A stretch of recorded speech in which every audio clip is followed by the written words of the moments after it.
Professor of history when I arrived at the history department at Mona 43 years ago.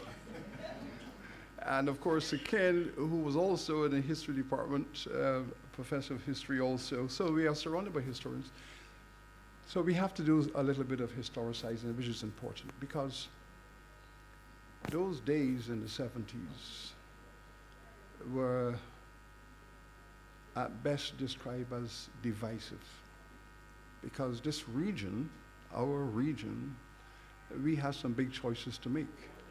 And the notion that we were still attached to the colonial scaffold, even though many of our countries had become independent, there was still the power of the colonial ethos, holding back the advance trajectory of where we wanted to go and what we wanted to be. And I can assure you that there was no area of civic society where this conflict was better displayed than in the arena of education.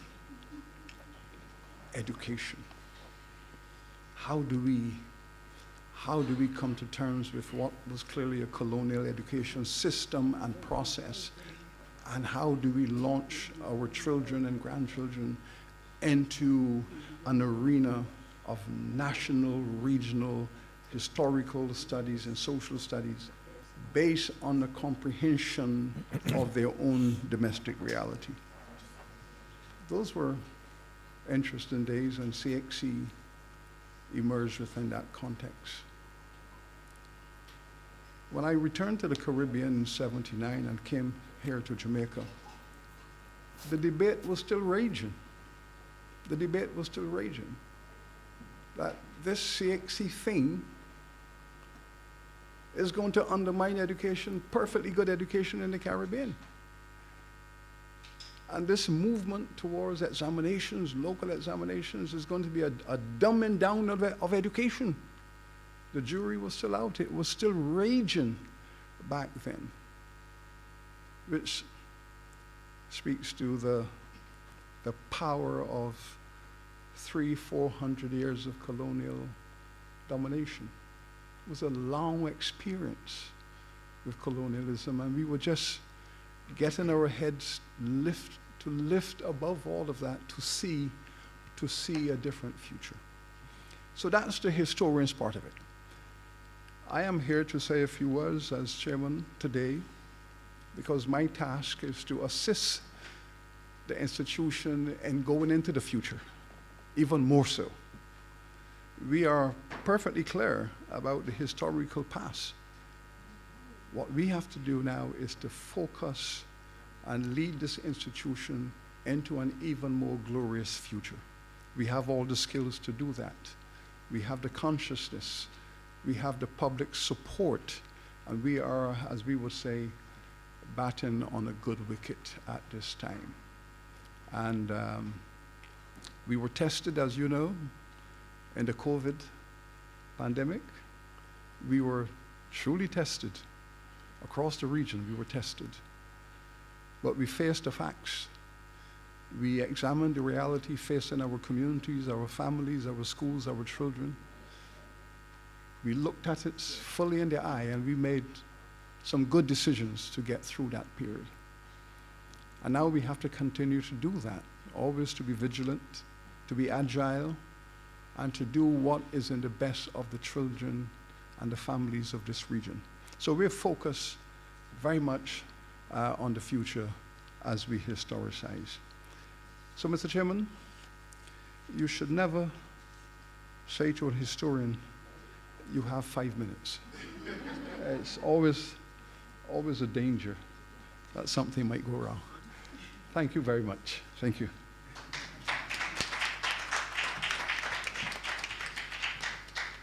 And despite the difficulty, we truly thank you, Sir Hilary, for making use of the 5 minutes. Professor Sir Hilary Beckles is Vice Chancellor of the University of the West Indies. He's an academic, an international thought leader, a United Nations committee official, and global public activist in the field of social justice and minority empowerment. Sir Hilary continues to serve as a director of several regional and international organizations. It is no wonder then that Sir Hilary is so passionate about the future of CXC. We thank you, Sir Hilary. At this time, from one CXC giant to another, we will invite our Registrar and CEO of CXC, Dr. Wayne Wesley, to deliver remarks. Dr. Wesley, in his capacity, leads CXC in its new strategic plan implementation, carefully maneuvering and facilitating strategic external linkages, transformation, and international and internal development. Dr. Wesley is passionate about regional integration and development, particularly fostering human capital development through education and training. A Fulbright scholar, Dr. Wesley holds a PhD in industrial engineering from Florida State University. He's a chartered manager and a fellow of the Chartered Management Institute of the United Kingdom. Dr. Wesley, we welcome your remarks.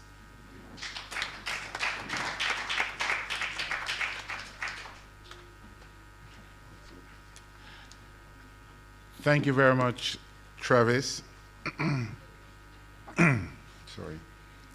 Professor, the Most Honorable Kenneth Hall, past Chairman of the Caribbean Examinations Council, Professor Sir Hilary Beckles, our current Chairman, and Sir Roy,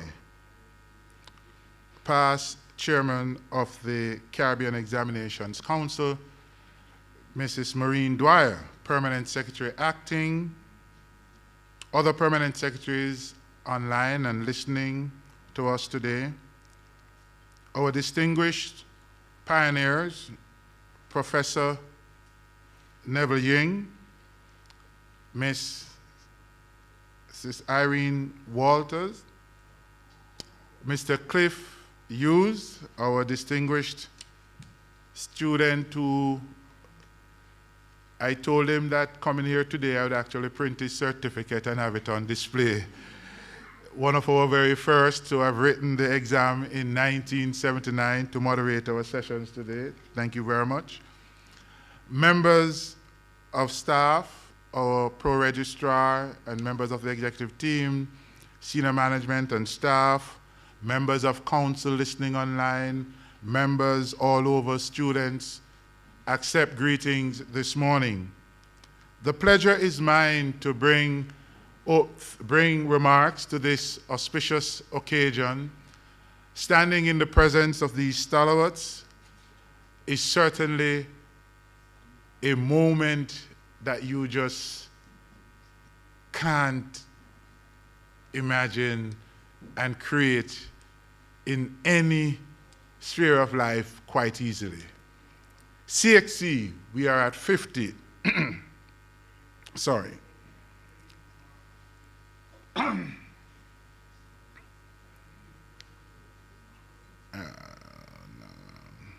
My apologies.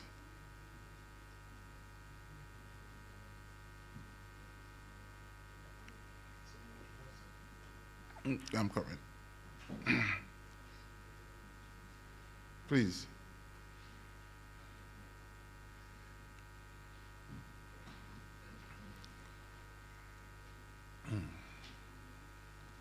CXC at 50 represents the Council's celebration of Thanksgiving, honoring the past, recognizing the present, and visioning the future. Today's event, CXC at 50, the Pioneer's Viewpoint, provides us with an opportunity, an extraordinary opportunity, to share in the conversation with some visionary pioneers who contributed to the establishment of the Caribbean Examinations Council.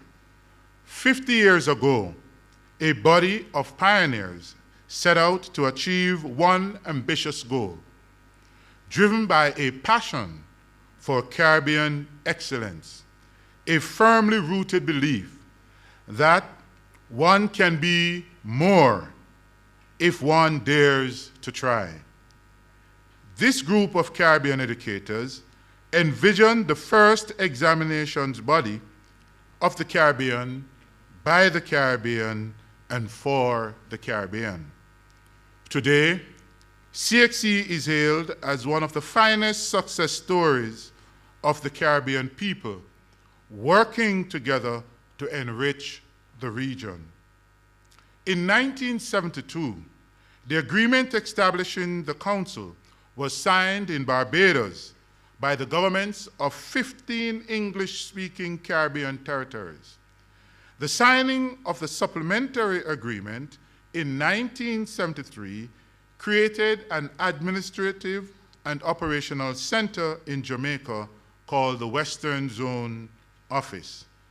The Council held its first meeting under the chairmanship of Dr. and later knighted Sir Roy Marshall, the then Vice Chancellor of the University of the West Indies in Barbados, commencing the 50-year journey of the Council to this day. Today, CXC comprises 16 participating countries: Anguilla, Antigua and Barbuda, Barbados, Belize, British Virgin Islands, Cayman Islands, Dominica, Grenada, Guyana, Jamaica, Montserrat, St. Vincent and Nevis, St. Lucia, St. Vincent and the Grenadines, Trinidad and Tobago, Turks and Caicos Island, and the organization also collaborates with countries in the Dutch Caribbean, such as Curacao, Saba, St. Eustatius, and St. Martin, as well as Suriname. We recognize the contribution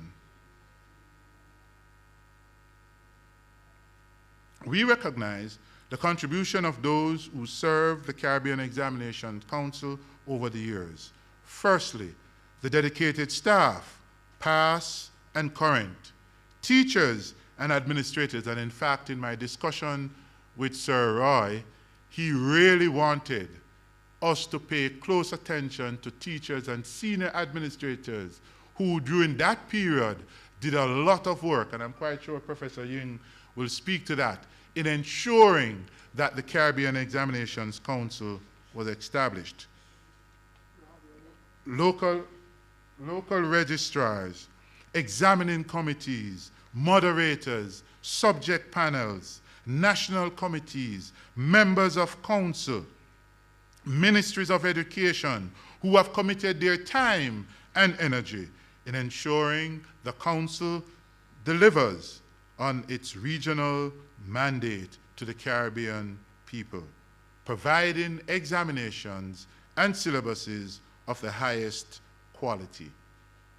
Chairman, Sir Roy Marshall, from 1974 to 1975.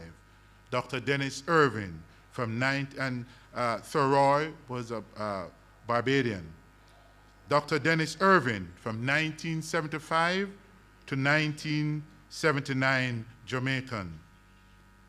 Mr. A.Z. Preston, Jamaican, 1979 to 1986. The Honorable Sir Roy Auger, 1987 to 1996, St. Lucian. The Most Honorable Professor Kenneth Hall, 2002 to 2006, Jamaican. Professor E. Nigel Harris, 2006 to 2015, Guyanese. Professor Hilary Beckles, 2015 to 2019. Major Radolph Daniel, Registrar, 1973 to 1977, Barbadian. Mr. Wilfred Beckles, 1978 to 1993, Barbadian. Miss Irene Walters, 1994 to 1998, Jamaican. Dr. Lucy Stewart, 1998 to 2007 Trinidadian. Dr. Didicus Jules, 2008 to 2014 St. Lucian. Mr. Glenroy Cumberbatch, 2014 to 2019 Barbadian. And yours truly, the current Registrar, Jamaican. Irene has the pleasure of being both Registrar and Pro-Registrar. She served as Pro-Registrar in 1974 to 1993. Mrs. Marcia Stewart was appointed officer in charge at the time no registrar was in place. We have Jennifer Cheeseman, 1997. We have Faye Saunders, officer in charge, again, vacancy existed. Dr. Stafford Griffiths, 1999 to 2005, Guyanese. Wesley Barrett, 2005 to 2009, Jamaican. Glenroy Cumberbatch also served as Pro-Registrar 2015 to 2021.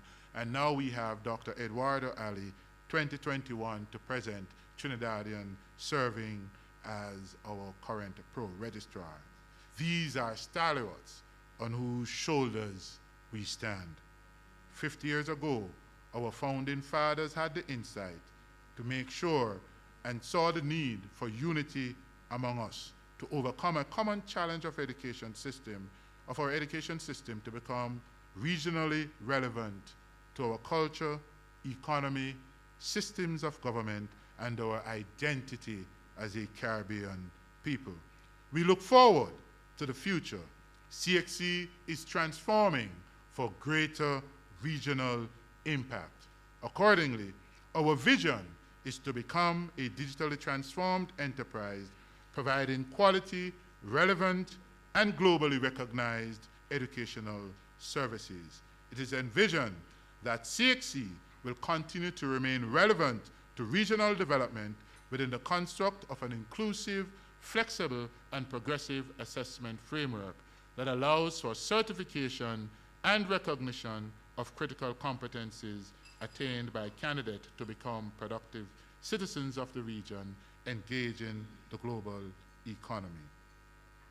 Our discussion this afternoon, or this morning, brings focus in highlighting the foundation which was laid. CXC at 50, honoring the past, recognizing the present, and visioning the future. May God continue to bless the Caribbean Examinations Council, our noble institution.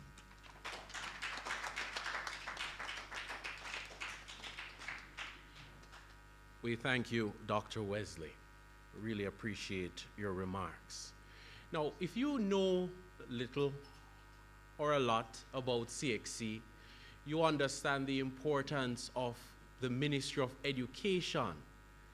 And today we are pleased to have with us representation from the Ministry of Education and Youth here in Jamaica by way of the Acting Permanent Secretary.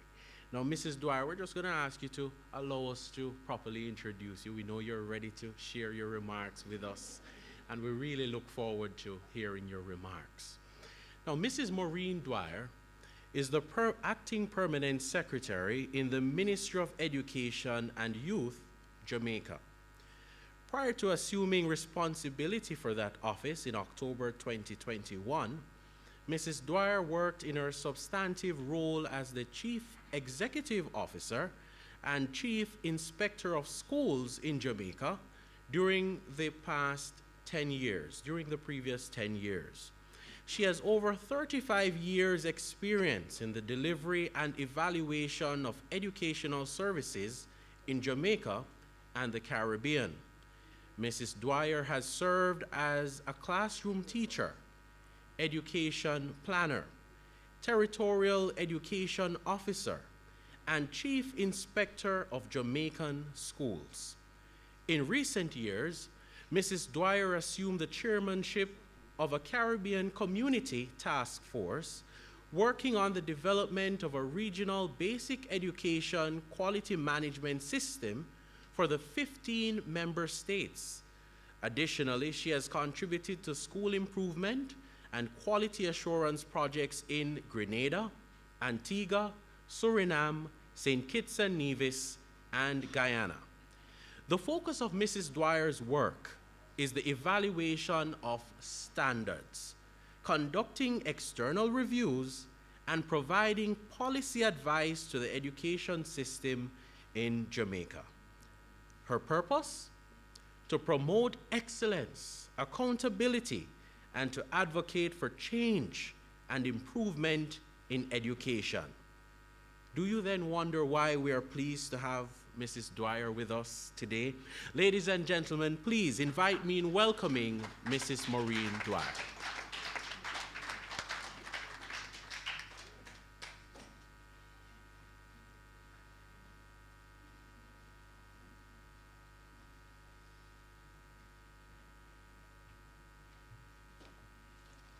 Thank you so much, Travis.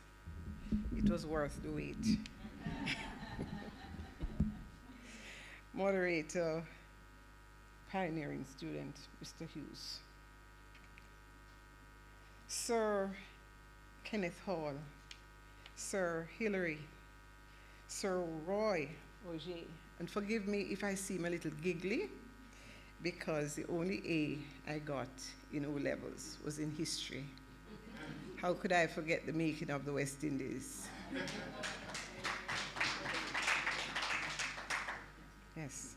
Other permanent secretaries online in our other territories in the Caribbean, members of CXC, both online and here, Dr. Wayne Wesley, Dr. Eduardo Ali, our registrar and pro-registrar, other education officers, and of course, the staff, the general staff at CXC, OEC members, welcome. Ladies and gentlemen, distinguished guests, it certainly is my pleasure and honor to come here today as we celebrate with our pioneers. I bring you greetings on behalf of the Ministry of Education and Youth, and I want to congratulate CXC, the institution, but I must, more than anything else, congratulate the visionaries, the pioneers, the persons who had confidence that it could happen. I want to say a special thank you to those present and those who may be listening online. So, 50 years in the life of any organization is really a significant milestone and a time to stop, to recognize our successes and also to reflect.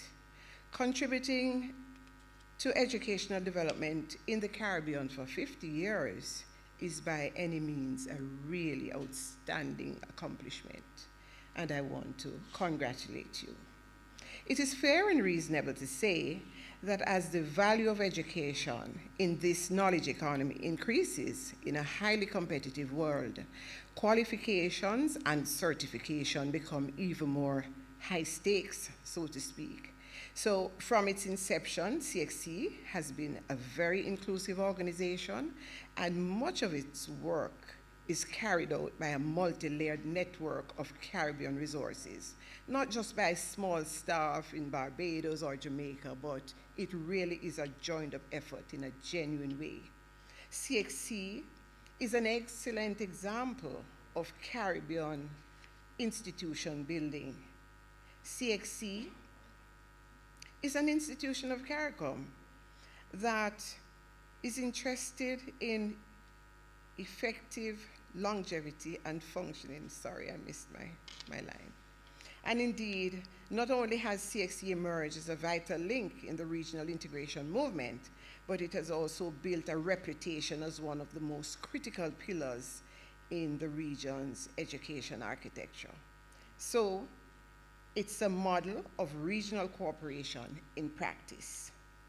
I acknowledge the focus of this morning's function, CXC at 50, the pioneer's viewpoint, and I encourage you to continue to embrace and exceed the vision of the pioneers in pursuit of the greater achievements that are ahead for the organization.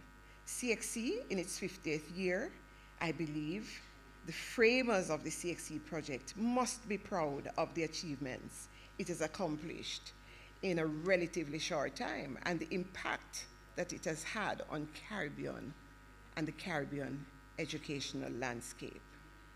The impact has gone much further than originally intended by the framers, I believe. That is, to prepare syllabuses and to set examinations based on these syllabuses, and to issue certificates and diplomas.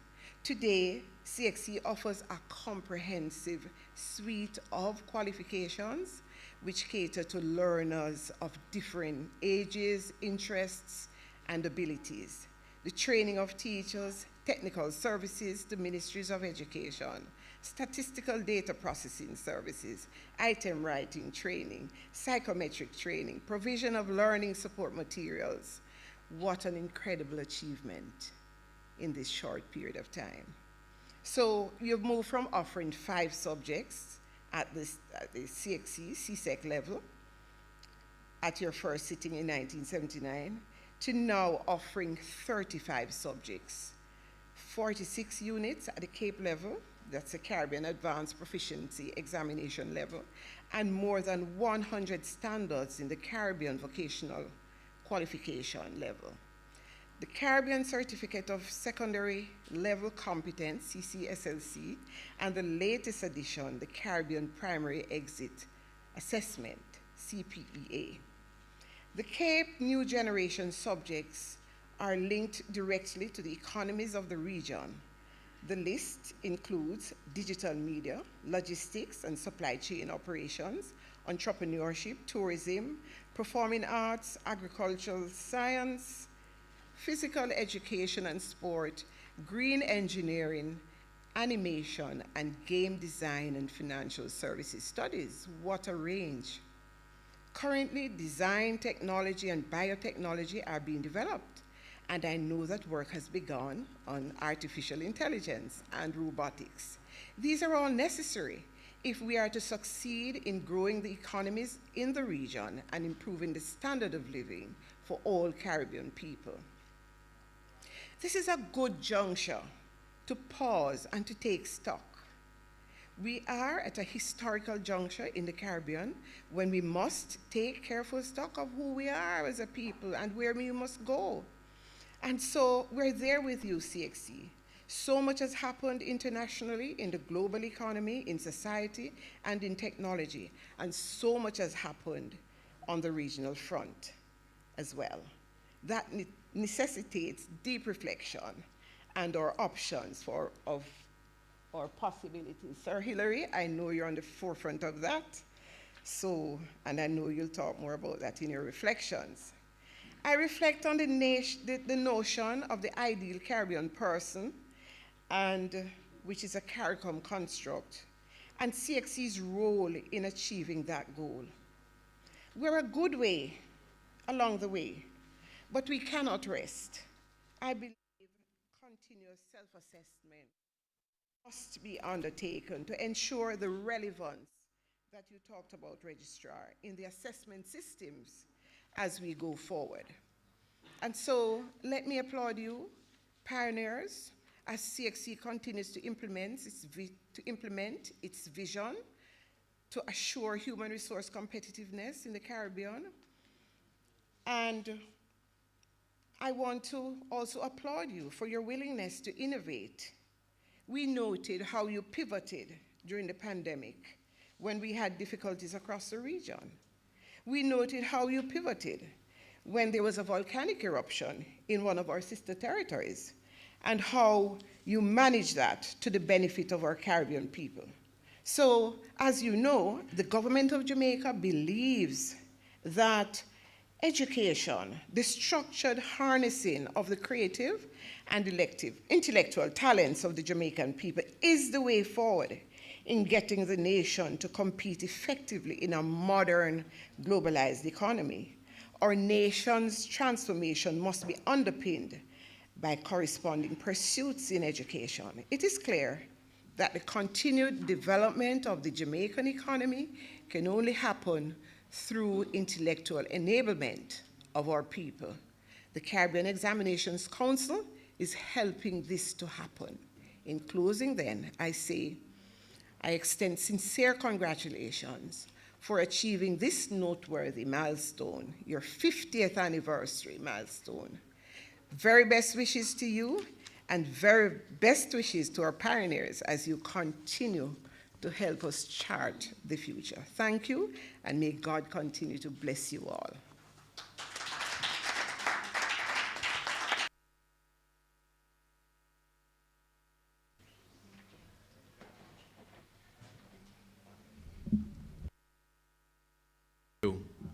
Mrs. Dwyer.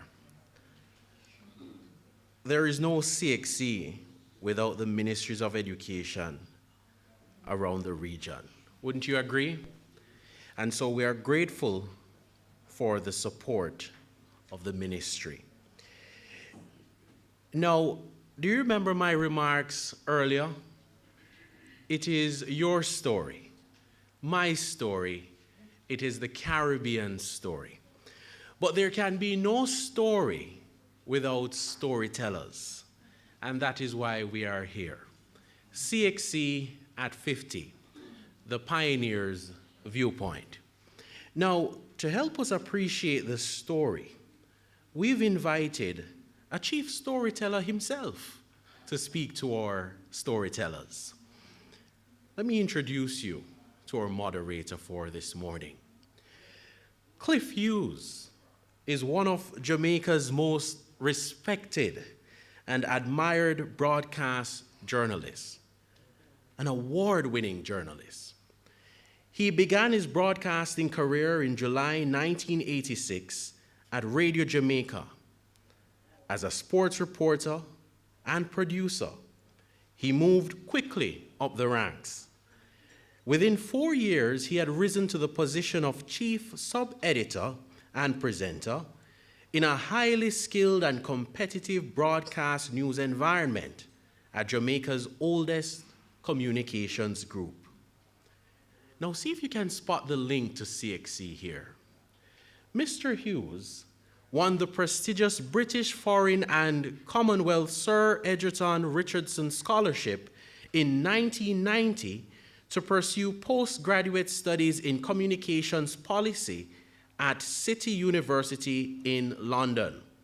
He left City University with a postgraduate diploma. Mr. Hughes graduated with an upper second-class honors degree in mass communications and social sciences from the University of the West Indies Mona campus in 1986. Prior to that, he graduated at the top of his teacher education class of 1982 at Excelsior Community College. From there, he taught geography, social studies, and government and politics at the GCE advanced level for 6 years. Cliff Hughes won the prestigious National Journalism Award, Journalist of the Year for 2 consecutive years in 2003 and 2004. His program, Impact with Cliff Hughes, won an Emmy Award from the National Academy of Television Arts and Sciences in the United States. Impact won the Emmy Award for the incisive, cutting-edge cinematic interview, The Search for Answers, the Malvo exclusive insights. The award was presented in the category Outstanding Investigative Reports in 2003. Now, we could stay all morning and speak about Mr. Hughes, but we won't. But ladies and gentlemen, please allow me to introduce our moderator for the storytelling session, Mr. Hughes.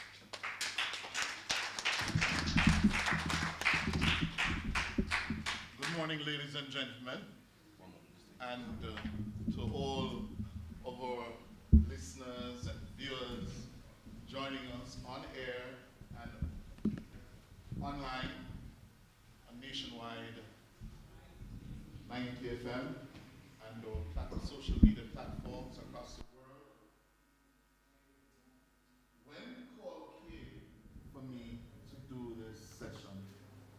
started to reflect on where I was, what was I doing in 1979, 44 years ago,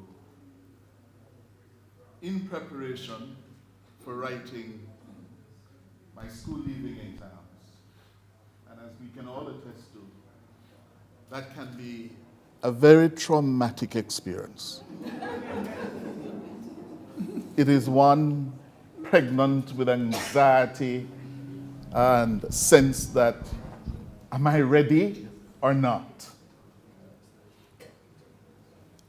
I was at Excelsior in 1979. It was a year of ferment, social and political turmoil, economic challenges. A Jamaica that was then entering its 18th year of independence, political independence. It was the period of the 1970s, when we were at the peak of the ideological struggle in Jamaica. We were a country virtually at war with ourselves, politically and otherwise.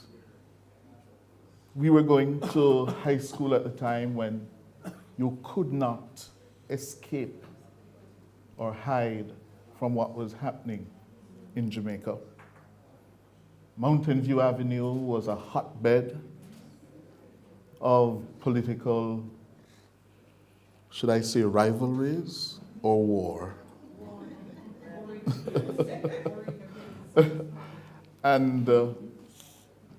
But it was the best and the worst of times. Looking back as a student, it was the best and worst of times.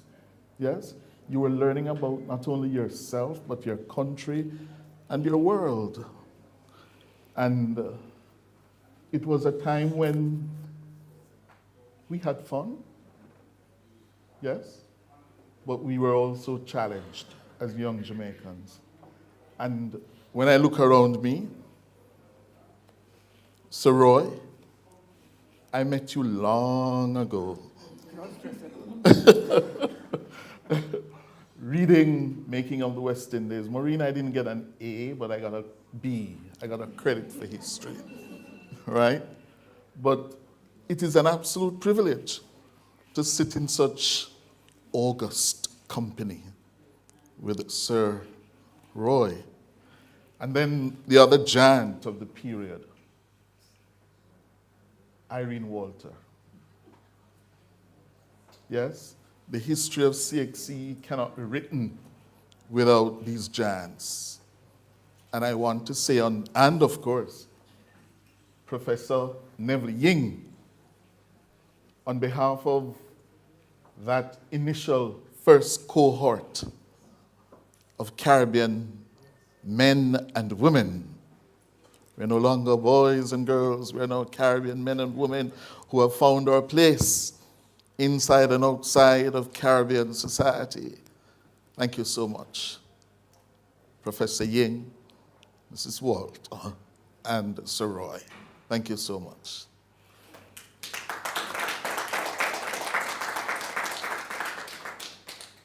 This morning, it is my job to really get them to talk, to reflect about what was that period like. Forging, giving birth to CXC. This idea started only 10 years after independence in Jamaica, a little earlier, about Barbados gained independence in 66, Trinidad in 62 as well, beg your pardon. And we were a fledgling, small, vulnerable island states trying to find our footing in the world. We didn't know where we were going. We had a dream. We had an idea. Yeah. So, I'm going to begin with Professor Ying. The first steps, starting in 1972. The anxieties, the self-doubt. Talk to us. Thank you very much, Cliff. Can you hear me on the mic? Oh, okay. Cliff, I'm going to start back a little early because you said it's storytelling time. And you'll see why I start at a certain point. In 1969, I joined the Ministry of Education as co-director of a national mathematics project, which was led by Dr. Phyllis McPherson Russell from the Institute of Education at UWI, Mr. Huma Solomon from the Ministry of Education, and myself. And my job interview went like this. The interview was conducted by one Euclid King, who the older people would know is a Barbadian, but a mathematician par excellence. And the interview went like this. Neville, you're interested in this job? Yes. Can you start on September 1st? Yes. See you then. Oh! That was And it. those of you who know Euclid, that's his style. He was very precise and very to the point. But through that project, I met two very important persons that my life would intersect with. One was Desmond Brooms, who later became a member of the Technical Advisory Committee for Measurement and Evaluation, and Errol Furlong, who became Chief Education Officer in Trinidad. And you can understand why I started that story, because you don't understand why your life intersects with other people's lives.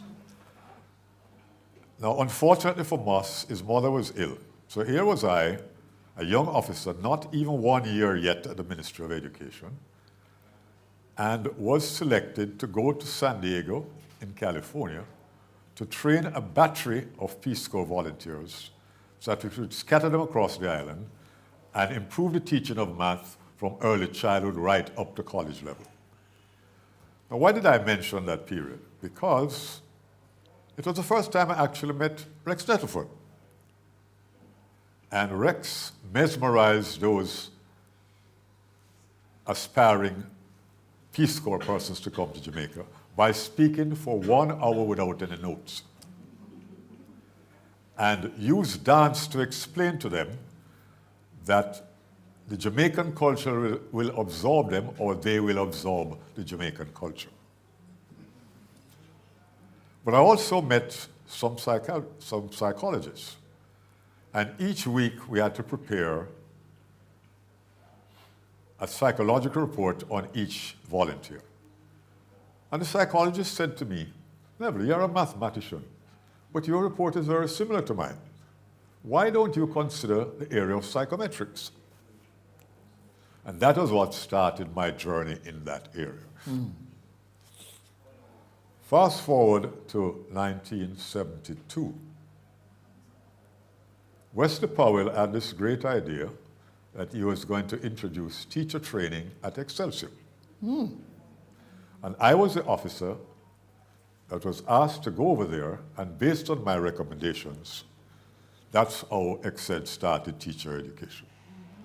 In fact, I've written an article on it, it's in the Torch, and I've submitted it to the National Library of Jamaica for historical reasons. So Cliff, I knew a lot about Excelsior. Yeah? And in fact, I give my students now that I teach transformation leadership, Wesley Powell to study as one of the persons who transformed the education system in Jamaica. But before that, I knew about Wesley Powell's work because Wesley Powell decided that to put Excelsior on the map, he would take students who passed the third Jamaica local exam, put them in Excelsior, and in 1 year they could do senior Cambridge. And the other year, they would do higher schools. So Wesley was to me, one of the pioneers. In '69, Edwin Allen started what was called junior secondary schools. And it was funded by the World Bank, and the schools had to be timetabled in a certain pattern following the World Bank. As a math person, I was charged with going to every school from Westmoreland right back to St. Thomas. And that's how I knew Jamaica, and that's how I got introduced to technical vocational education and subjects which will now become an important part of CXC's, portfolio of examinations that they offer. In 72 also, I went into a period of depression because my job went like this. I went to the ministry twice. PS is here, she can understand that. The first day of the month to tell them what I'm going to do, and the last day of the month to come and collect my check and write up my traveling. One Monday morning I came in and I saw a note on my desk. With immediate effect, report to room 304. Well, the PS know that the third floor is where everything happens. That's where you have the Minister of State, the Permanent Secretary, the Chief Planner. So from that time, I was desk-bound. But I was now spotted, later on I found out, as somebody of the future, and they put me to be in what was called the inner management group. And that inner management group consisted of the Permanent Secretary, the Minister of State, and the Chief Education Officer. And it was that time that I was now privy to the discussions about CXC and how these brave Caribbean leaders decided that they were going to replace Cambridge and London O-levels with a Caribbean-centric examination. And so that was my first encounter. For the youngsters listening, Professor Ying, the Cambridge, Senior Cambridge, O-levels, tell us a little bit more about where those came from. All of those came from the UK. Mm-hmm. They were United Kingdom examining bodies, like the Cambridge Syndicate, as it was called, and so on. So the good thing about my being involved in that discussion, when they were just at that point of making this very dramatic decision about CXC being the exams that are going to replace, Cambridge and London. I was offered a government scholarship, and it triggered in my mind I was free to select what I wanted to study. And strategically, I said to myself, CXC is going to need somebody in measurement and evaluation in the future. So I selected that area to study. It's now called psychometrics. And that took me off to the University of Maryland. And I showed you a letter that was written by Sir Florizel Gospel in October 1972, which says, here's a young man that we want to be a leader in the Ministry of Education. Take good care of him.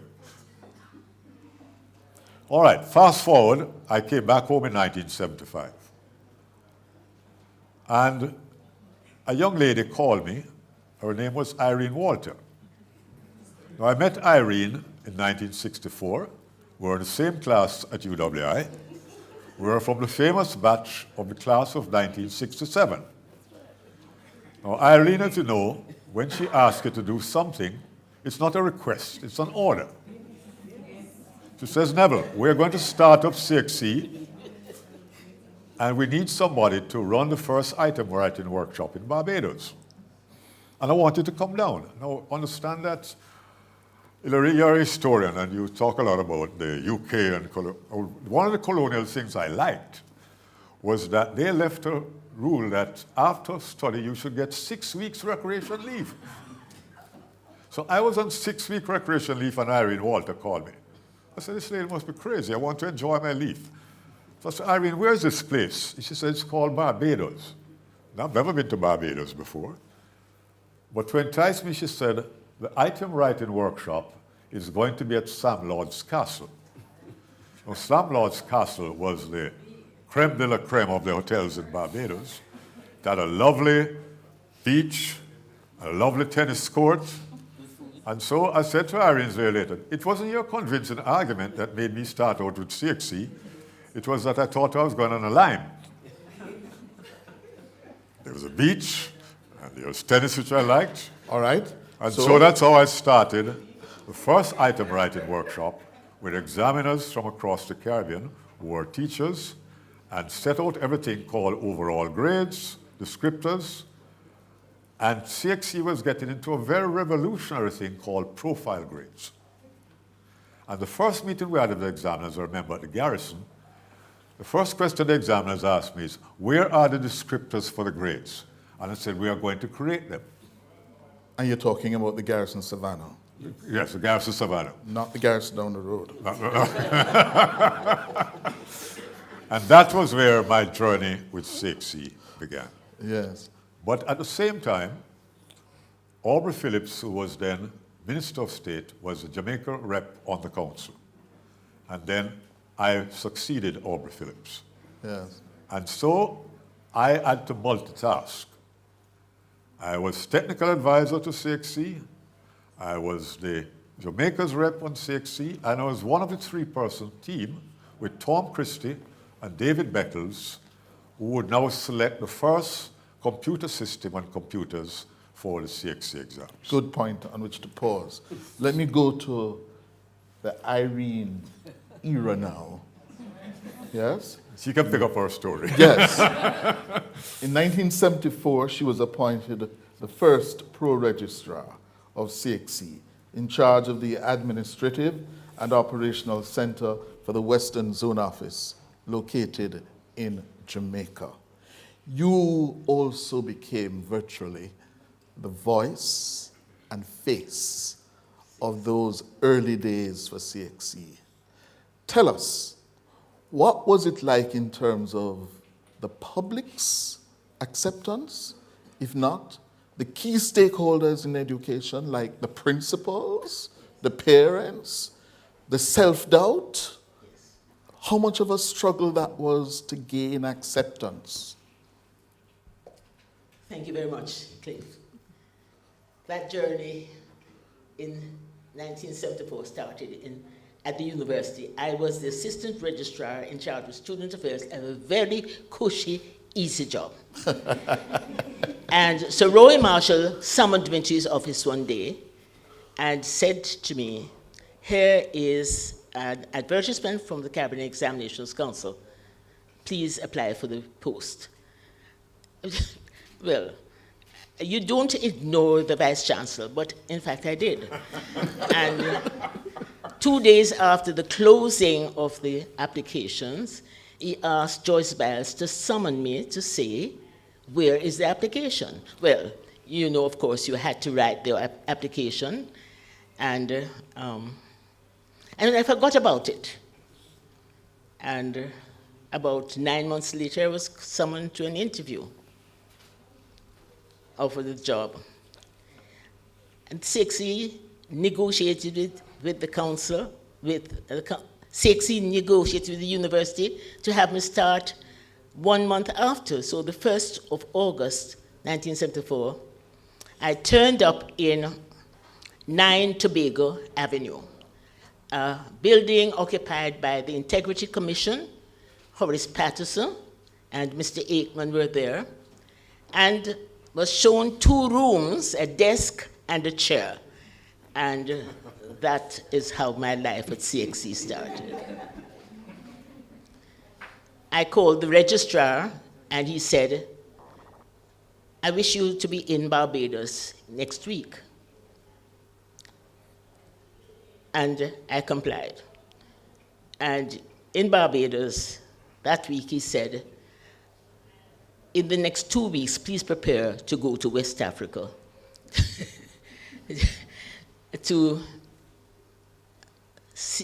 review the West African Examinations Council was operated between Cambridge and West Africa. It was not autonomous. The British set the examinations. They allowed the papers to be marked in West Africa. But this was a model that Cambridge was offering us, a joint arrangement in which they dominated, and we were the deliverers of this program. Mm-hmm. Well, thank God for people like Roy O'Shea and Dennis Irvin, because we actually visited the UK and said, thank you, but no. Now, faced with it, in August, I was appointed pro-registrar. In December, it was decided that we were going to do 5 examinations in 1979.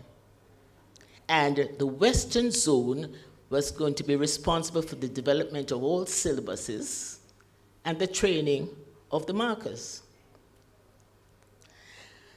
Here, then, I must pay tribute to the Jamaican, to the Caribbean teachers.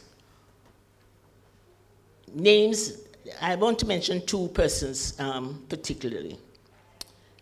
Mrs. Aiken of Queens and Mr. Wesley Powell of Excelsior, who offered their students as the guinea pigs in that first examination.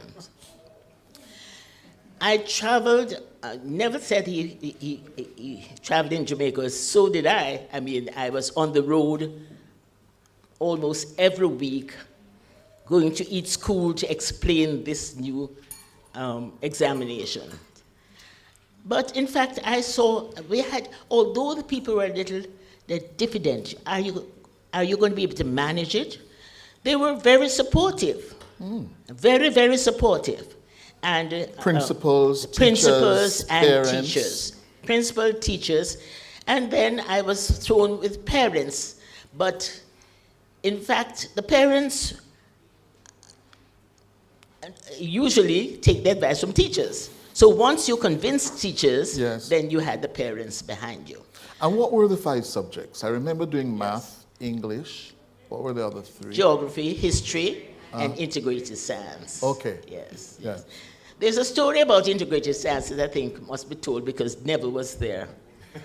Flo Commission was the panel convener, and the idea was to combine all 3 subjects, physics, biology, and chemistry, into one syllabus.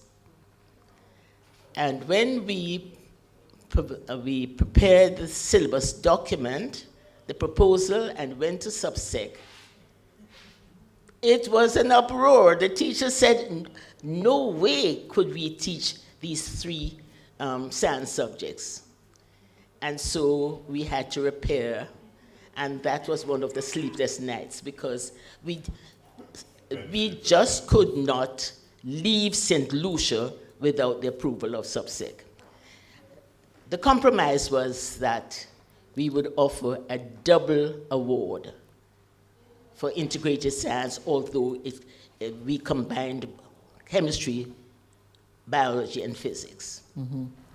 What was the resistance like from industry? First of all, let me just say this to you. Jamaica did not sign the agreement in 1972. Jamaica and Trinidad refused to sign. Why? Huh? Let's hear from Sir Roy. It was Yeah? well cooked. Yes, Sir Roy? It wasn't ready to be presented, and they were afraid that we might do it. Oh. Oh.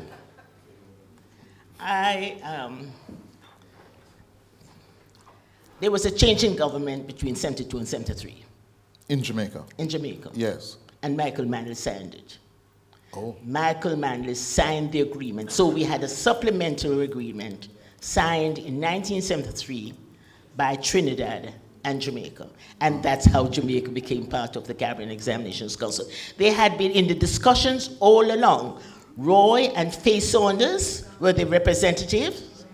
Of the JTA? Yes, yes. And there was support for the Caribbean Examinations Council, but there was not government support. In fact, I'll tell you this. There was, the government of Jamaica at the time brought in a Mr. Carman. Mr. who? Carman. From Cambridge. From Cambridge. Yes. And they sent Mr. Carman as the representative to the meeting in Montserrat. Yes. And therefore he did not vote to have. In fact, there were some thought of conducting our own examinations, that the Jamaican government would establish its own examinations rather than join with the Caribbean Examinations Council. Take us into those halls. What was it like? Come on, tell us the story. Look here. Those halls, meaning Okay. those meetings, Yes. rooms. Yes. Tell us the story. Yes. Well, let me tell you one about Mr. Carmen. Moderate, Tell you one about moderate, Mr. shut them Carmen. up. Mr. Carmen. Let me hear Roy. I say, keep Neville quiet. But yes, Irene, tell us, what was it like in Carmen, those? when he came to Jamaica, that was when I knew about the British tenacity. The permanent secretary decided not to meet us. Go ahead. No, go ahead, Prof. And what he did was, he took his files and he sat outside the permanent secretary's door. Yes. Permanent secretary passed him, good morning, good afternoon. And after 3 days, he finally spoke to Mr. Carmen. That was in 1972. Go ahead, Irene. Yes. Oh. Mr. Carmen and the permanent secretary.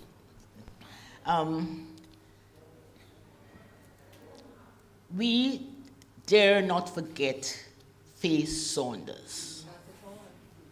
A giant. Faye Saunders carried the torch for the Jamaican teachers and succeeded in convincing the Jamaican government that we should be part of the Caribbean Examinations Council. As I said, Sir Roy and Faye were the representatives at that monster meeting in 1969 that developed the Montserrat Accord, which was signed in 1972. Yes. Why do you tell us? She Why about the late nights? No,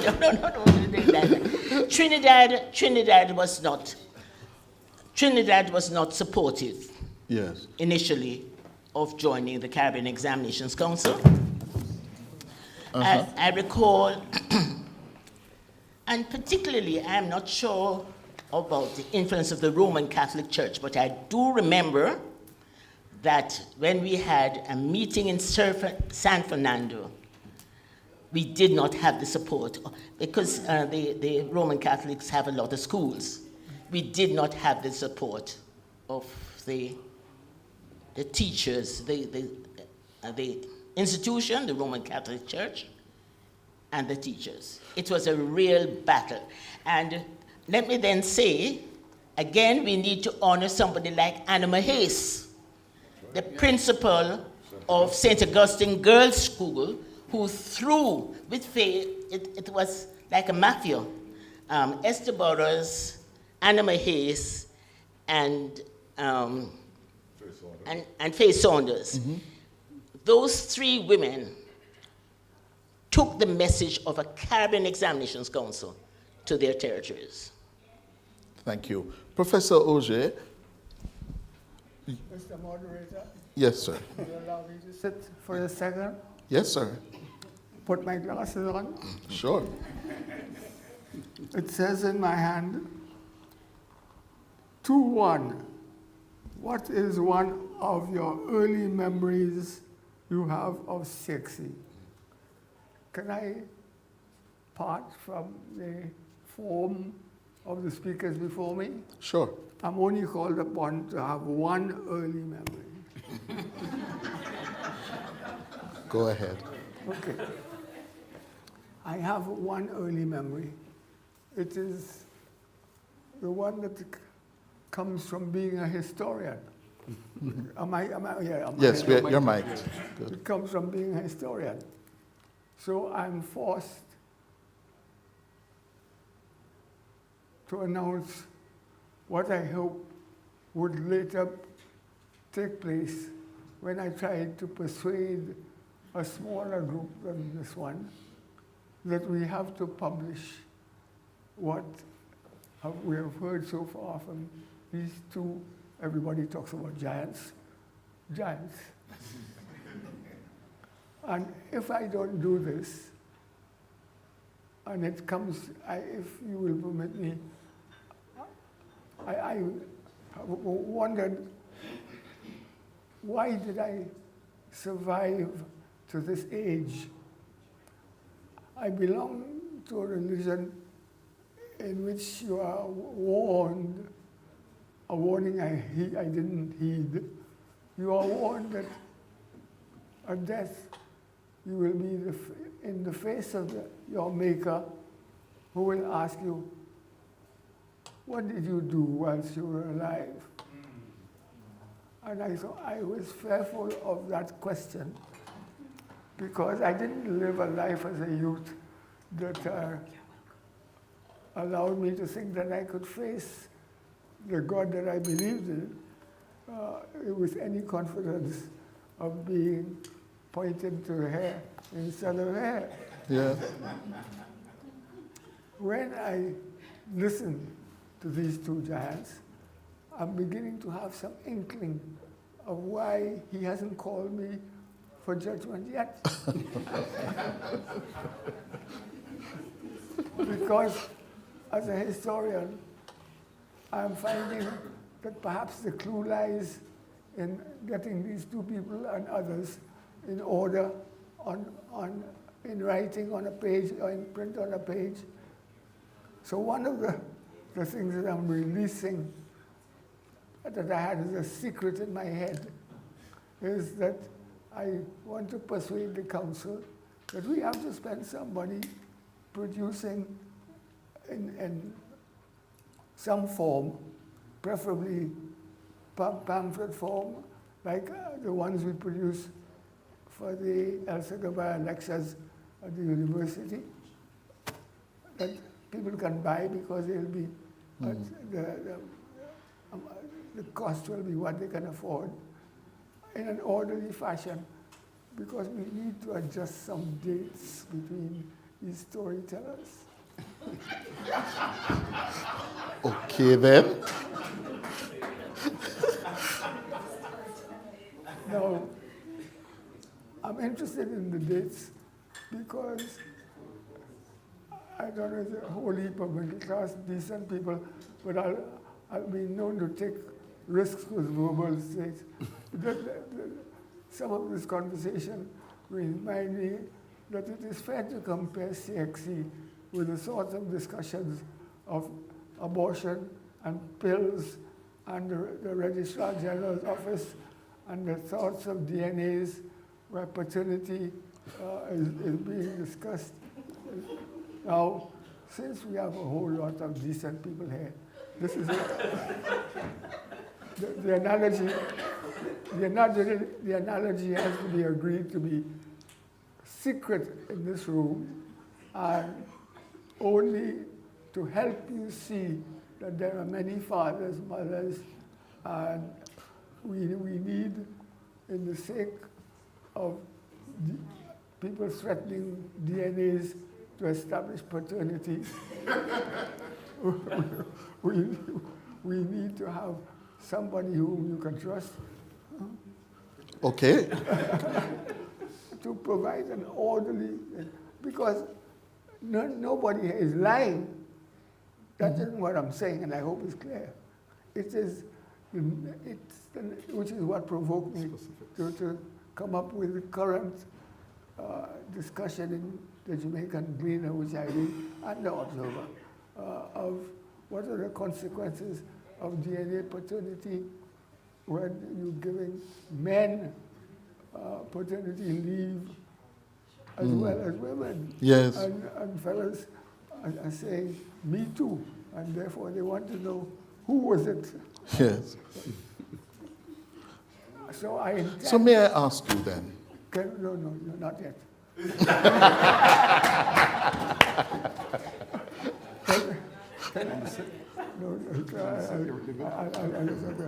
Can I ask you then to take notice that I will be, where's Wesley? There. Right. Wesley, I want you to take notice that the circumstances for which you're responsible for this, I will have to bring to you a formal request that we set aside some money for an orderly historian's version of how it happened. Yes, agreed. Right? Because I'm only asked, and I'm perfectly capable of one memory. Because the memory really is what underlies this. CXC emerged bit by bit accidentally. And I want, without hogging this, to tell you that it began with my life as a postgraduate student of the University of St. Andrews, where I did my undergraduate degree, and was awarded a PhD. So since I wanted to work on the Caribbean, and the St. Andrews PhD was neither in terms of monetary or historical material available in St. Andrews, which gets us money from being on the side of the North Sea, which it can make a claim is the warmest part of Scotland in the season when the university closes. And the university takes it seriously. And the university takes it seriously. So it has no hesitation at all in throwing out St. Andrews students early to make room in the halls for the tourists it wants to attract. So I was forced to go to London, leave this house, but exist on £19. Right? Impossible.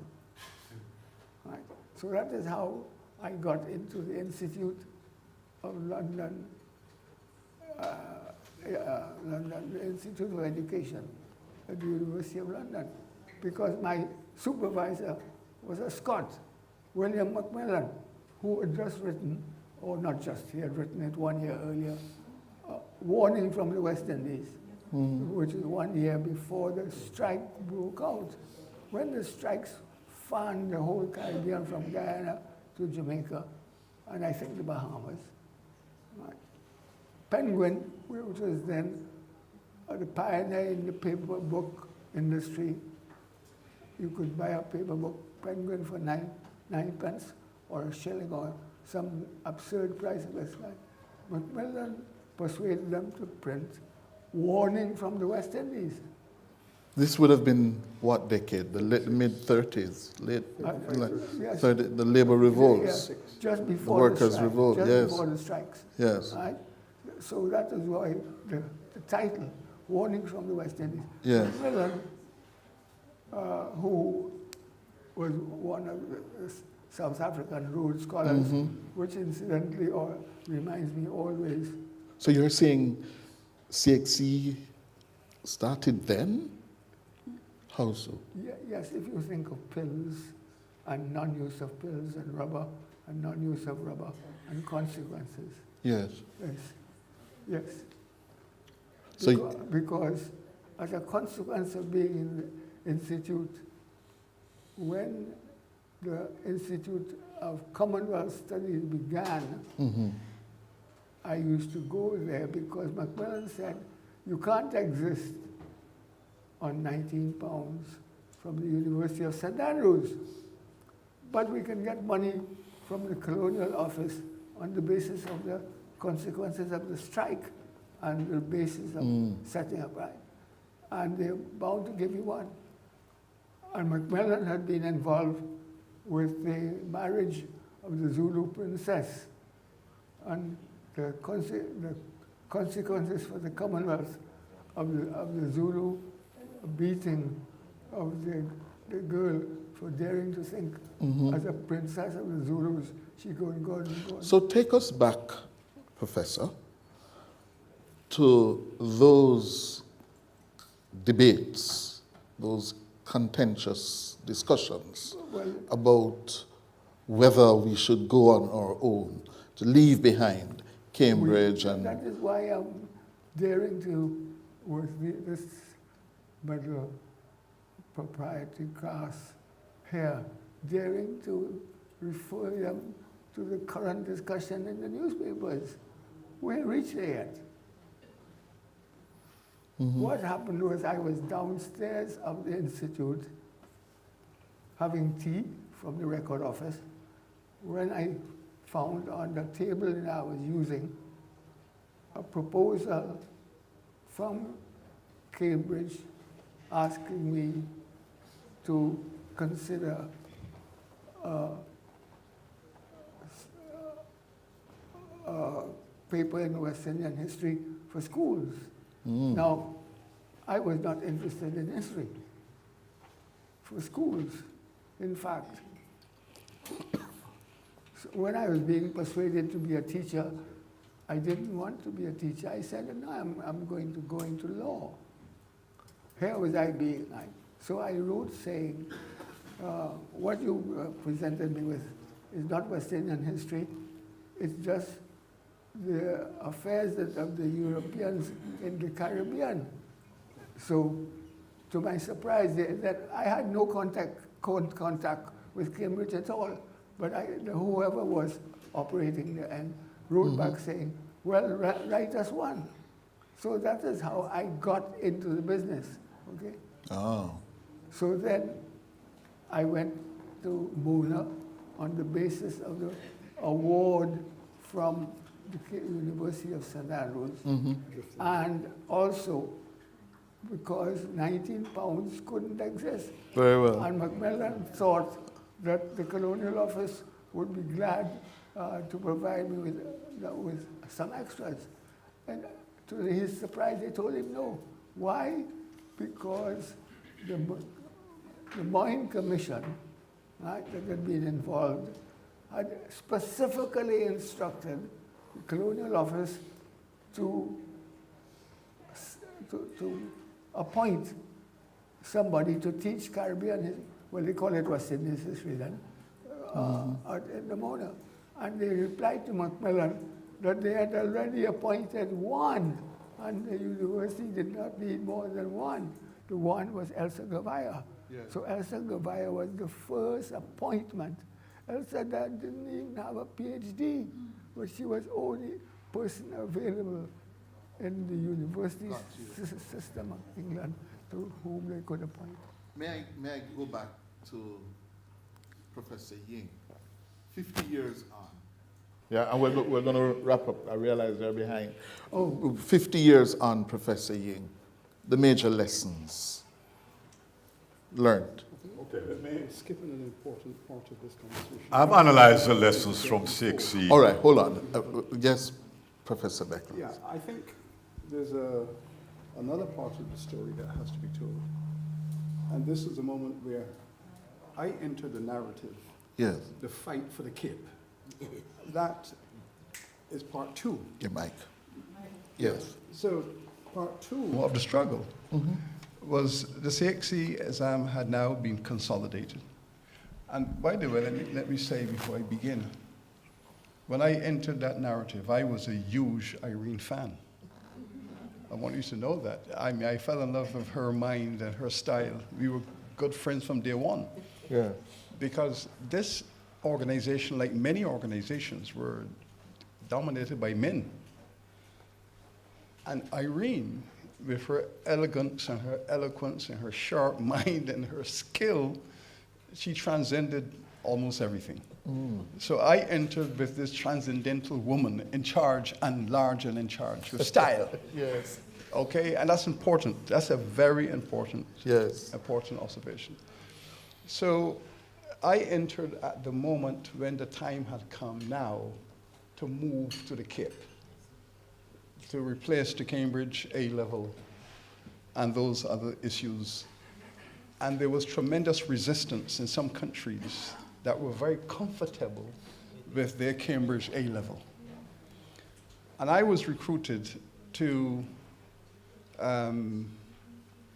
help to argue the public case for the Cape. And I would go around the region making speeches about the need to move to the next level, which was the Cape.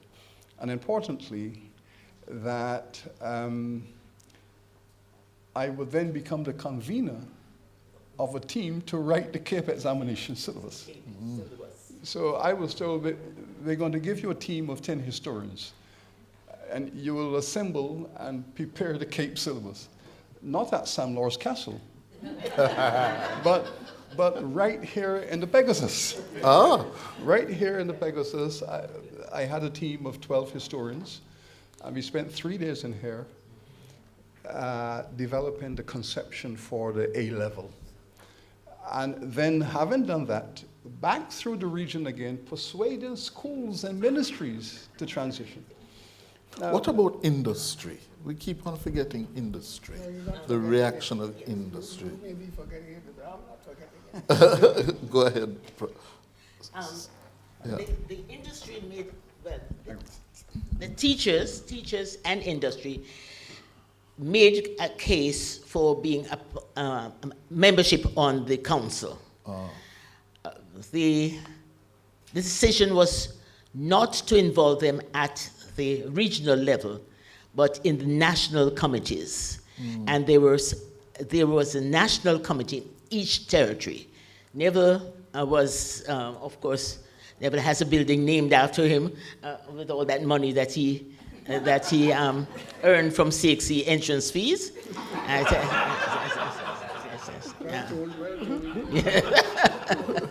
But that was where the idea that make your input in at the national level, because it would come up through the system. Yeah. Were you finished, Sir Hillary? But I should say there were some fascinating intellectual debates going on at that time about, certainly in respect to the history, the CAPE. Parents and teachers were of the view that it's going to be only a West Indian content A-level equivalent. We had to persuade them, no, the CXC CAPE is going to be a world history examination. And we had to make some arguments like, you would never understand the Russian Revolution unless you understand the Haitian Revolution. And therefore you had to expose the kids to the journey, the American Revolution, the Haitian Revolution, the Russian Revolution, and take them through all of those conversations of world history. So looking at the world, the Atlantic world especially, and crafting a narrative through that history so that young students could understand the making of the modern world. So we were building on the platform that Sir Roy had built with the CXC.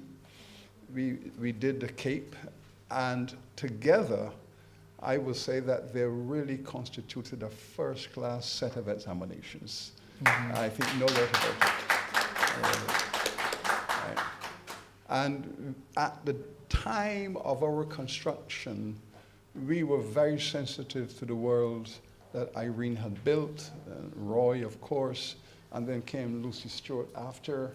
And there was a very strong team that was intellectually focused on giving the Caribbean people the best, and also proving to the world that our syllabuses were as good as any in the world, and we could prove it. And that was the target we have set for ourselves, and I think we achieved it. I think we have some excellent syllabuses now at both levels. Yeah. I just wanted to make one point.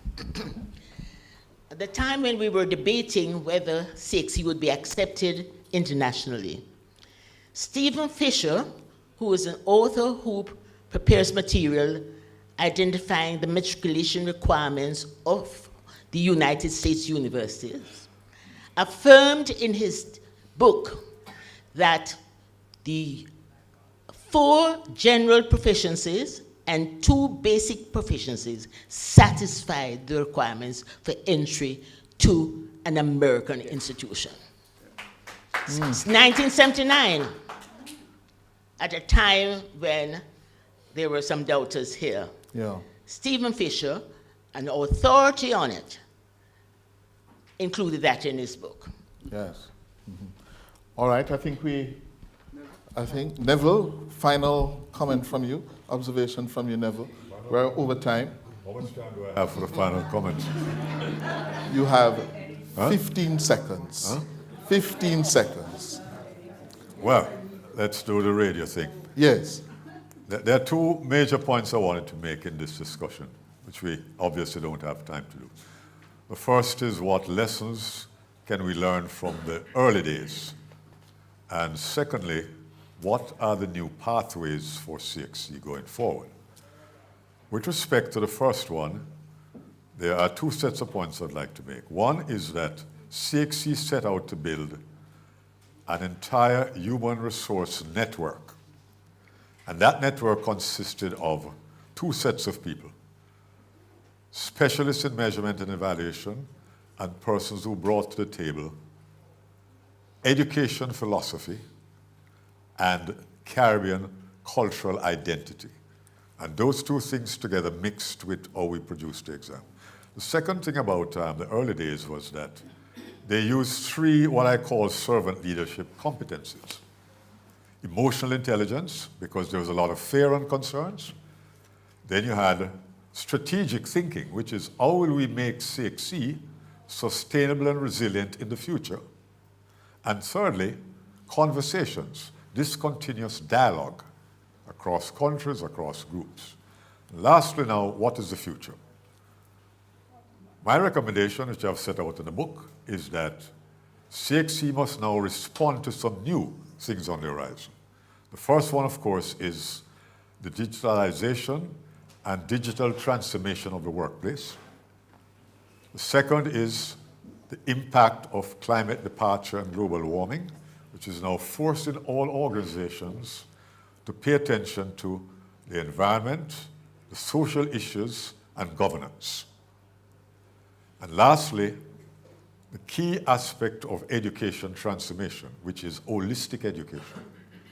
And with respect to that, CXC now has a business opportunity, because there's going to be need for a wider variety of psychometric measures, especially those dealing with emotional intelligence and personality. And those have not yet been developed, and aptitude tests. And so CXC has a golden opportunity to move into those areas. Professor Neville Ying. And UA Vice Chancellor, current CXC Chairman, yes? You have the closing words, sir. Well, the closing words would be projection into the future. We have done a fair amount of historicizing, and we understand what we have achieved. And as we have heard earlier, we have good reasons to be proud of our tenacity and our vision. It wasn't easy then at all for Roy and Irene and their contemporaries to dig in and do the right thing for Caribbean people. It was tough. It was tough. The future is going to be equally challenging. There are some new demands that are emerging from societies across the region. Some governments have different views as to how things should go. We have put in place a ministerial forum in which each year we meet with all of the ministers of education to talk about the future, and that's the institution we have built now.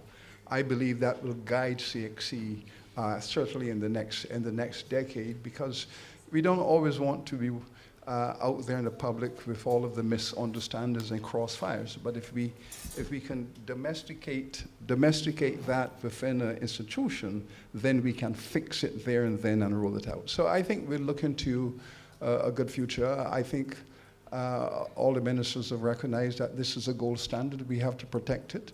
There was some negativity around the COVID management and some of the challenges of school children being unable to access digital information and all of those kinds of issues, which are important. But the institution itself is in good shape. The relationship between the institution and the ministries, there is room for improvement, and that has to be the focus going forward. So I think, all in all, I think CXC can be proud of what it has done and achieved at 50. And I believe that we are in a good position to even build better, faster, better on that. So I'm very, very positive about the future. I'm sure we have reasons to be proud of the foundation on which we stand. Thank you. Sir Hilary Beckles. Thank you very much. Professor Roy Auger, thank you very much. Irene, thank you very much. Professor Ying, thank you very much. Thank you. My job is done.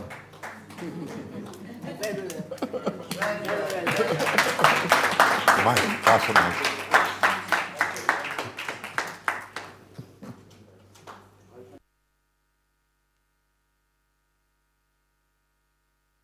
Thanks for coming. No, man, it was a tremendous honor, man. A really great honor to reflect on those years. Go before the sun, some more to lose. Irene, my darling, it's good to see you. I really want us to remember. You know, I remember when Cape. Yes.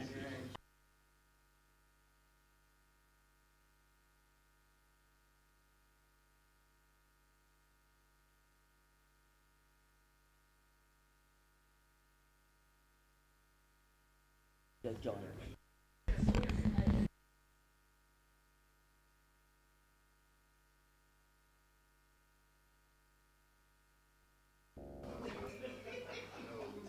All right. Thank you so much. I think that's fine. I think that's quality television, and we are broadcasting. We are streaming live, so we do appreciate the conversation. Thank you very much, Mr. Hughes, Professor Ying, Mrs. Walter, Sir Roy Auger, and Professor Sir Hilary Beckles.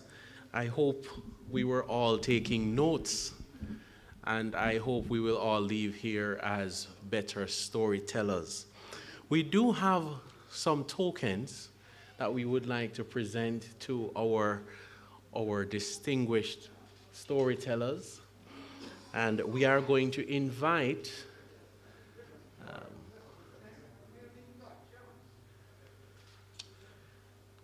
we want these persons to be on standby, right? We will be making a presentation to our past chairman, Sir Roy, and we'll ask our current chairman, Sir Hilary. Oh, our former chairman. Oh no, we have Sir Kenneth Hall with us here to deliver this presentation, this token to our past chairman, Sir Roy. Well, this is very special. So we're going to make sure we frame this properly, right? Sir Roy, as my All right, Sir Kenneth, we're just going to ask you to go next to him there. Stand right next to him. That's fine. That's beautiful. Well done. Roy, as my former teacher, by the way, I was the first person in Jamaica to do West Indian history and got an A reading Roy's book. Yes. The second relation was An example of DNA. another association with him was I was also in his class. After Federation broke up in 1965, he had a class on Caribbean integration, and I was one of the students. A group of us felt that the movement was not dead, and so we gathered around Roy in the not only that, when we went to classes, after that we went to the coffee shop. And that's where the conversations went, and so on. So I feel totally indebted for my historical career. And then I succeeded you at CXC as chairman. So the relationship is of long standing. So good to be here with you. I really am able to stand up by myself. But I want to stand to say one of the secrets to this meeting was unleashed.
point is that I live in a house where my wife was delightful with the council of agriculture knowledge.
All right, we're just going to get another photo with you, Sir Roy.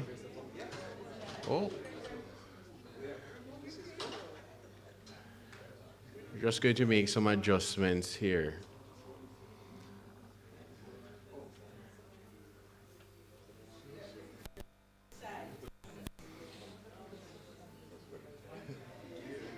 All right. Very nice. Now, if you didn't hear, Sir Roy proudly said he is more capable of standing on his own. And at CXC at 50, we're very happy for that. So we thank you, our past chairman, the most honorable Professor Sir Kenneth Hall. Thank you very much. Our next presentation will be one from our current registrar and CEO, Dr. Wayne Wesley. Just make your way up here, Dr. Wesley. You'll receive the token, and you'll be presenting to our former pro-registrar, or past pro-registrar and registrar, Mrs. Irene Walter. So let's face the camera and take center stage here and look straight ahead. CXC at 50.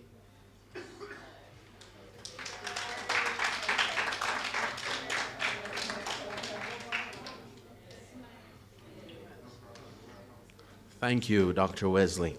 Our third presentation will be one to Professor Neville Ying by our pro-registrar, Dr. Eduardo Ali. So we'll invite you both to take center stage here.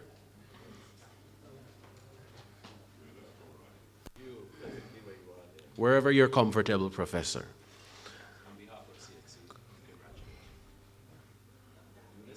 Yes, could we show this special token? Very nice.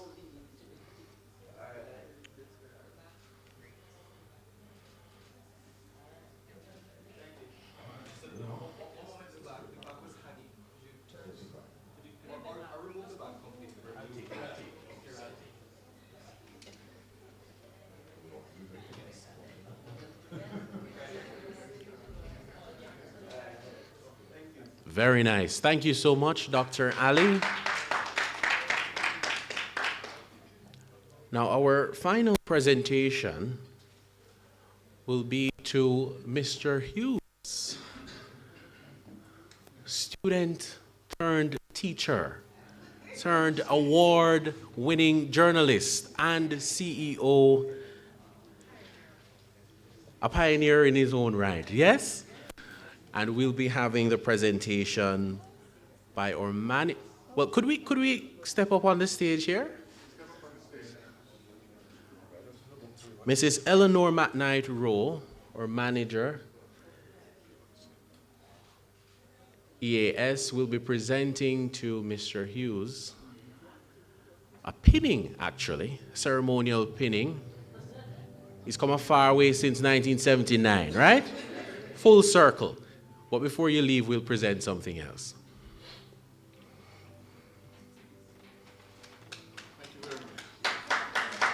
Thank you. Thank you both. All right.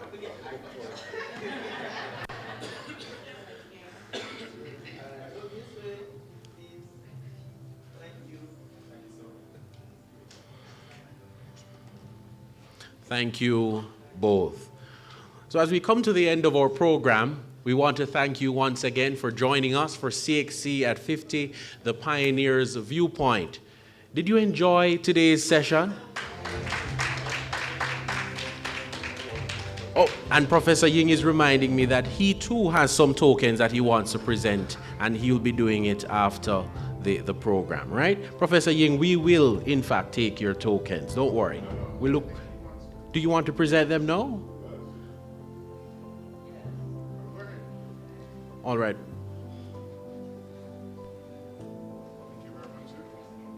Let me just say that everything we spoke about today is on page 163 to 163.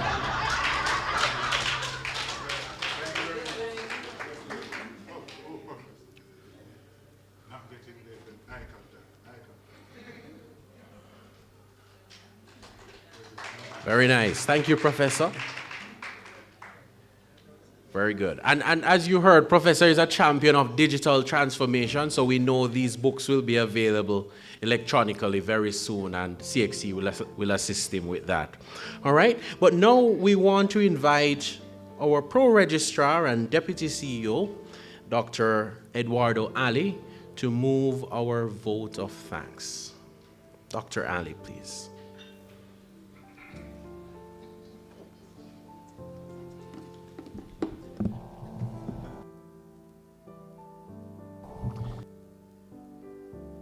I think it's fitting to say good afternoon, and I'm honored to be here today to have witnessed this event and to hear all of the wonderful recollections of the past. I think we have to chronicle our past to build a vibrant future, and we are indeed grateful to all of you for having joined us today. And so as I conclude, I would like to say on behalf of the chairman and members of council, executive management, and the staff of the Caribbean Examinations Council, ladies and gentlemen, I've been given the honor to bring this ceremony to a close.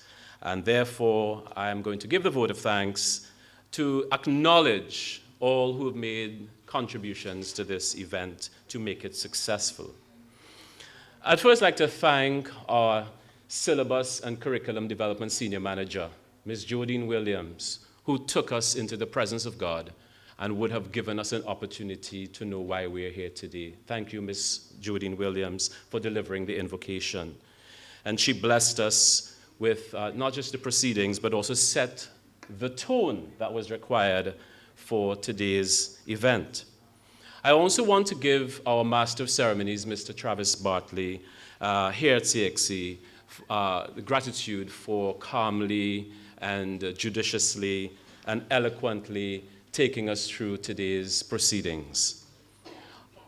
In his absence, Professor Sir Hilary Beckles, chairman of CXC, someone whom I've grown to be fond of in my career, thank you for your continued steadfast leadership of the council and for bringing the opening remarks today, which provided us with insights as to Caribbean integration and the historical archives that would have allowed us to understand why we are here. We are indeed grateful to you, sir, for your remarks, for setting the stage. Our sincere gratitude to you, Dr. Wayne Wesley, Registrar and CEO, for your, not just your presence, but for your leadership in terms of putting this event together. We thank you, sir, for what you've said in terms of itemizing and chronologizing the activities of the council over its history, but more importantly, recognizing all the leaders, past and present, for the contributions that they are making or have made to this wonderful organization. We also thank Mrs. Maureen Dwyer, Acting Permanent Secretary of the Ministry of Education and Youth, Jamaica, for not just her presence, but her insightful remarks, also and ensuring that we understood where we've come from, the role that Jamaica has played and continues to play in the context of a regional enterprise and a regional endeavor. Our sincere gratitude to Mr. Cliff Hughes, I'm not sure if he's in the room at this time, journalist and CEO of Nationwide News Network, who eloquently moderated our session today with our pioneers and would have masterfully taken us through the discourse, helping us to create the narrative that was necessary for us to appreciate why we're here. And of course, the interactions with the pioneers who would have allowed for us to really get deeply into some of their own thoughts and their ideas and some of their own personal accounts, which I think helped us appreciate how we can vision for the future. We are indeed grateful to you, all featured guests today, starting with Professor Roy Augier, who is our past chairman of CXC, and who would not remember me, but I sat in his Caribbean Civilization class, as well as his Caribbean History class at Mona campus many years ago, and I had the opportunity of asking him a question at the end of the class, because I was having difficulty understanding some of what was being taught, because I did not have the fortune of having had Caribbean history in my secondary schooling. But I want to thank you, sir, because of what you have done then. It has created an appetite in me to look at regionalism and regional integration in the way that I do it now. Thank you, sir. I also want to congratulate and thank Mrs. Irene Walter, past Pro-Registrar and Registrar. There are so many great things the team here in Western Zone have said about you, and I now know why. Your leadership, your stick-to-itiveness, your intellectual capacity, I think has taken not just the Western Zone office really where it should be, but also you've led a strong team, and many of whom are still here with us today, and they are all grateful to see you in flesh with us today, and we want to really thank you for what you've done and what you're continuing to do for us. Professor Neville Ying, not just a past council member and past chairman of the Overseas Examinations Commission, but, sir, a leadership extraordinaire who has chronicled your ideas about servant leadership and transformational leadership and digitization in the Caribbean. So we greatly appreciate all that you have done in the region in the past. But currently what you're doing with all the hats that I hear you're wearing, I think there's the region, and Jamaica is very grateful to you for what you are doing currently. So I want to thank all of you, ladies and gentlemen, for availing yourselves today, given your hectic schedules, given the very many things that you can do to join us to celebrate the 50th anniversary event. You are truly pioneers in all of your endeavors and in the CXC story, past and I dare say present and future. You've contributed to bringing a positive impact on countless Caribbean people in the region through the many things that you have done in the context of being chairman, registrar, pro-registrar, council members, persons who have been examining committees, and persons who have led the measurement and evaluation movement in the region. We are indeed grateful to you for what you've done. I'd like to thank also the persons who've contributed along with me to make the presentation of the tokens to all of you wonderful pioneers, starting with Professor Sir Hilary Beckles, who in absence we have Professor Sir Kenneth Hall deputizing competently for him. I know, sir, you had quite a little to carry on the stage, but you did it masterfully. We want to thank you for being able to do that. Dr. Wayne Wesley, Mrs. Eleanor McKnight, manager in the Examinations and Administration Department, for availing yourselves to do that. What I'd also like to specially thank those specially invited guests, both in person and those of you who have joined us online, to be here with us today to attend the event, both physically and virtually. I would like to especially thank our streaming partners, Emerge Multimedia, and to the Jamaica Pegasus Hotel, who have provided this venue and have done all that is needed to ensure that our proceedings could have been executed. Gratitude extended to the members of the CXC team who are in this room, and I want to acknowledge them, notably Ms. Sheena Balkaran, Finance Manager, who has quite a lot to do, but she has managed to be able to contribute to the organizing of this event. Thank you very much, Ms. Balkaran. I also want to thank our corporate communications team, which comprises a mix of persons who are in the headquarters currently in Barbados, as well as here in Jamaica at the Western Zone office. To include Mr. Matthew Tull, our Digital Communications Officer in Barbados currently, Ms. Foley and Tate, who is the Public Relations and Marketing Officer also there, and to Mr. Travis Bartley, whom you've met as our Master of Ceremonies today. But special mention must also be made to the Executive Assistant in the Office of the Registrar, Ms. Amril Gittins, who would have done all that she can do as usual behind the scenes to ensure that this happened, as well as our Human Resource Coordinator, Mr. Marvin Spence. But as I bring the curtains down to a close, regrettably, I must say, I want to make just a brief remark, if I may, about the importance again of this event. As we've heard today, CXC, as an intergovernmental agency of CARICOM, as an educational bureaucracy in the region, as you've heard, masterfully working with ministries of education, the national committees, which you've heard of, and other regional entities, including CARICOM and the CARICOM Secretariat itself, and the University of the West Indies, whom we have to recognize would have been part of this genesis of CXC, we are in a critical place in our trajectory, in our history, and in our intergovernmental and international relations.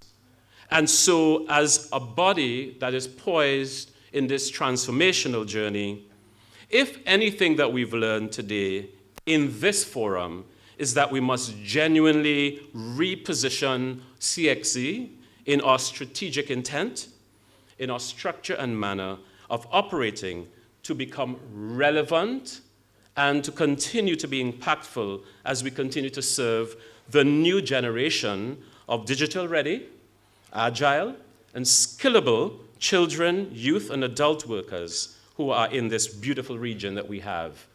We heard of the 16 territories plus.